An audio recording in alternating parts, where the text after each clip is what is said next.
So what I've been doing is I've been going through all my songs that I wrote since the last time I made a recording, and I've just been relearning them because most of them I recorded right here on SOSA when they were fresh, and then I just moved on to the next song because I'm not playing out much, so I don't really memorize or perfect the tunes that I'm not really going to play. So I just keep going. By the time I get to the end, when I have 20 plus songs, I don't even remember the titles, much less the songs of most of them. So I got to go back to those recordings, start over again, and just learn them again, and do any rewrites and final polishes that I think that they might need.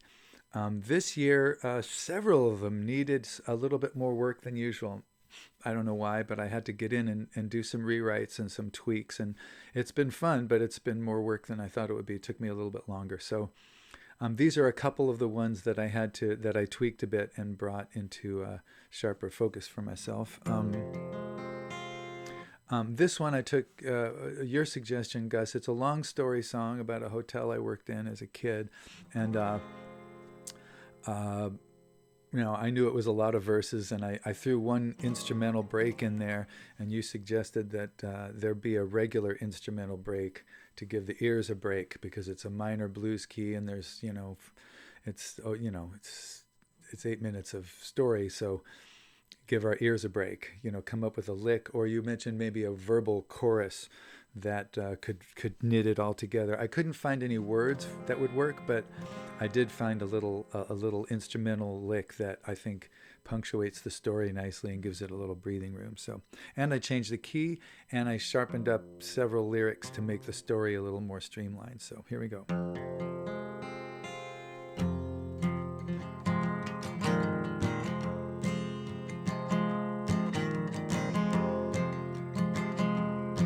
I could have done that job in a coma, I know that for a fact. All I had to do was sit there beside the time card rack. I handed folks their cards, which they punched and gave right back. I could have done that job in a coma, I know that for a fact.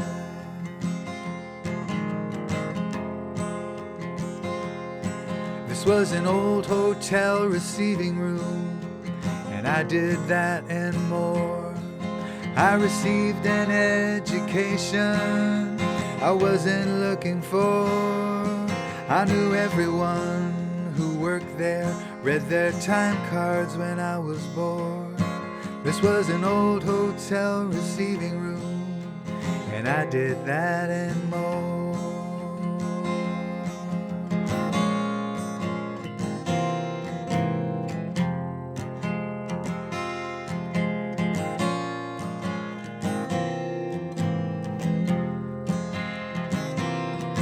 There was a funny little Jamaican dude who worked the daytime shift. He'd say, "Don't go down in the basement," while he grinned as if I thought he meant the storeroom, until I caught his drift. The last thing I did was lock the back door at the end of the evening shift.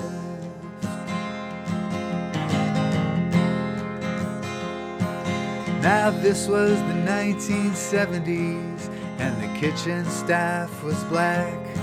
I was friendly with a cook named Curtis, who snuck me food from the back. I was a white kid from the suburbs with a hippie sense of slack. This was back in the 1970s, and the kitchen staff was black.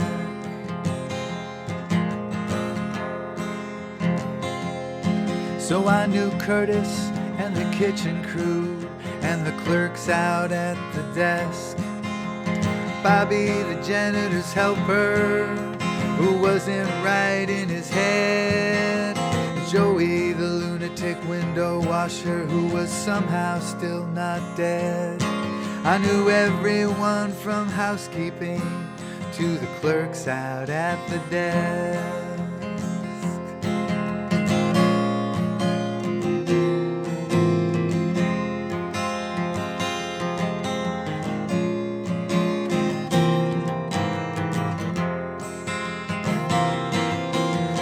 Friday I was reading my 20th book that year, when Curtis motioned to me, saying, come on over here. He said, you want to make $100? I did, so I was all ears, and I set down what was probably my 20th book that year.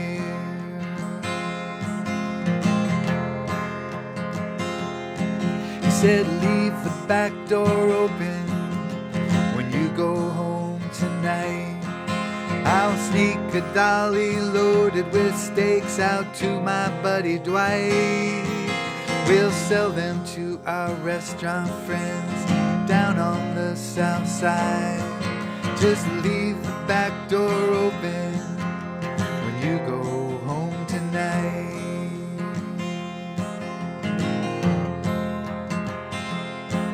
Now I work the Saturday morning shift, 6 a.m. back here.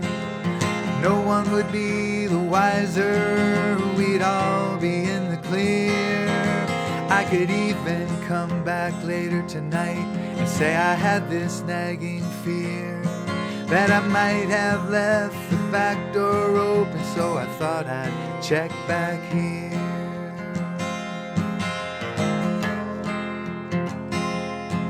I said, okay, you've got a deal. With the plan I went. The back door was unlocked when I hit the cement. Feeling pretty cool, my cash already spent. I said, okay, you've got a deal. And with the plan I went.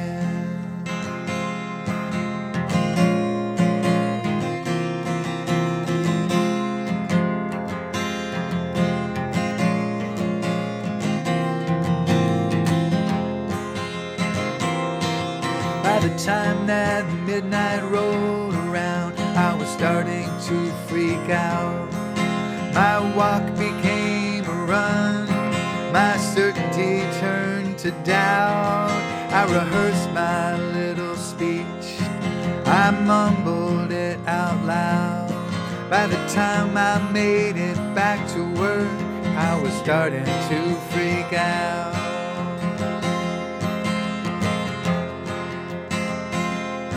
Well, Skipper, the night clerk told me, brother, you're too late. Someone from the kitchen took advantage of your mistake. On a dolly by the back door, dumbass Bobby found a bunch of steaks. It's good that you came back, but brother, you're too late.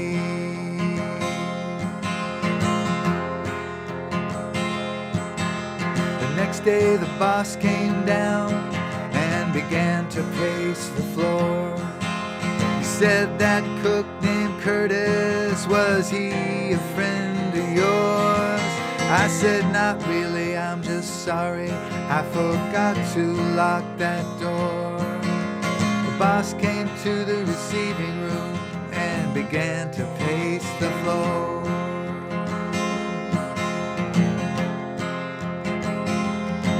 Well, he believed my story, and I got to keep my key.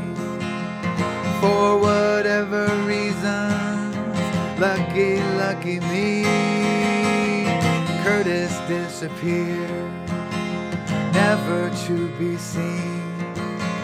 The boss believed my story, and I got to keep my key.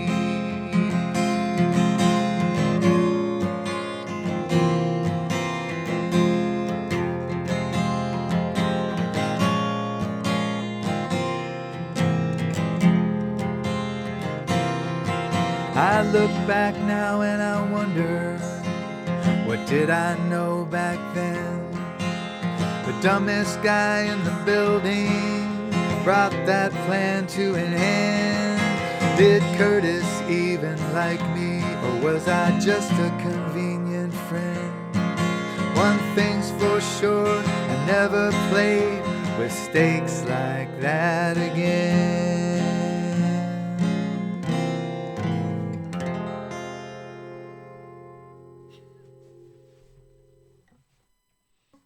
Okay, mute up, my friend.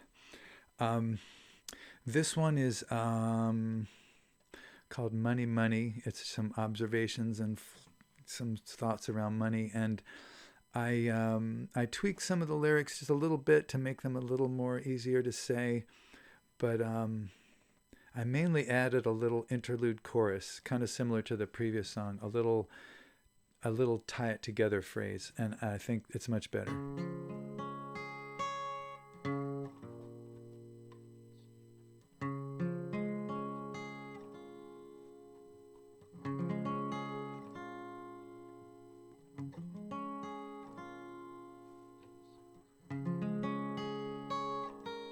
It was probably the way I sang it.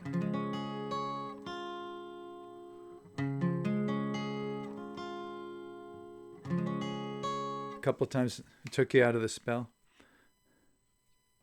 Yeah. It stood out. Yeah, well, that's exactly what I'm doing now. That's why I just another chance to play it, because it's kind of like a Dylan song in that the rhythm is the same and the connection between the music and the rhythm and the music is the same, but the actual number of syllables is not the same.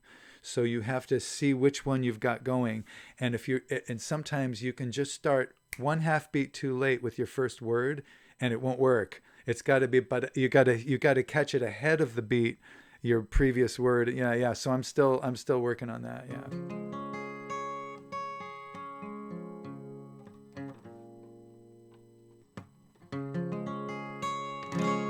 This one may have some of those because it too is a bit of a mouthful. Here we go.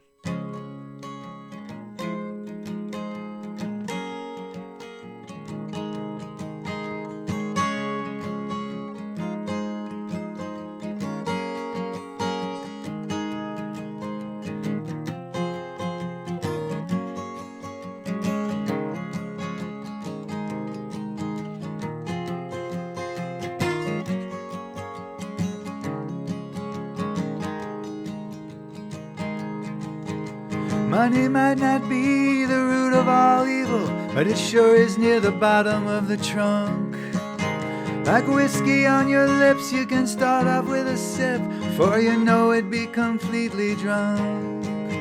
There's money flowing through all the temples in the world. It's enough to make you want to scream and shout.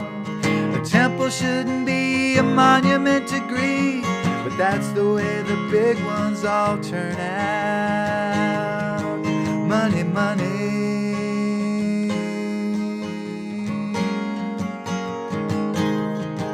Money, money.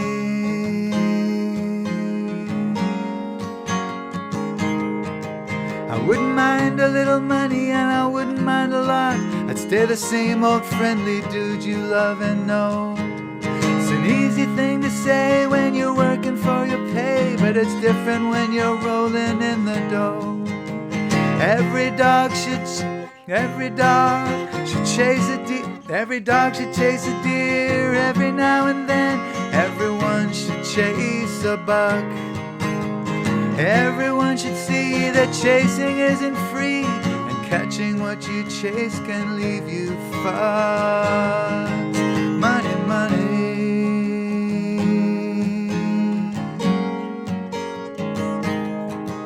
Money, money.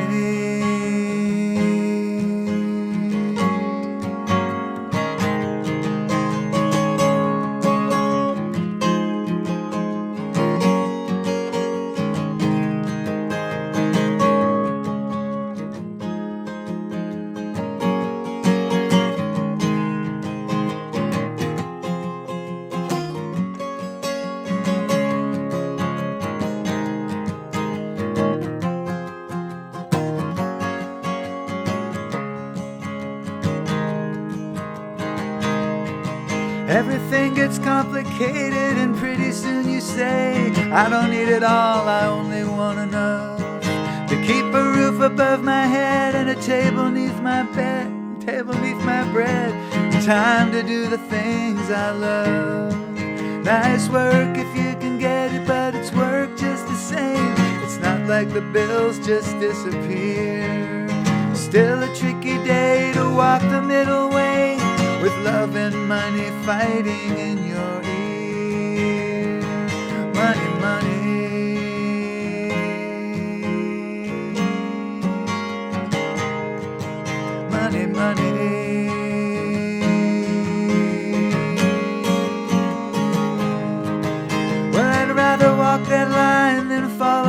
other side. Whichever way I fall will call my bluff. If I make it either or, I'll want the other more. It's balancing the two that's tough. Money might not be the root of all evil, it sure is near the bottom of the trunk. Climbing up that tree for sale, but I am free.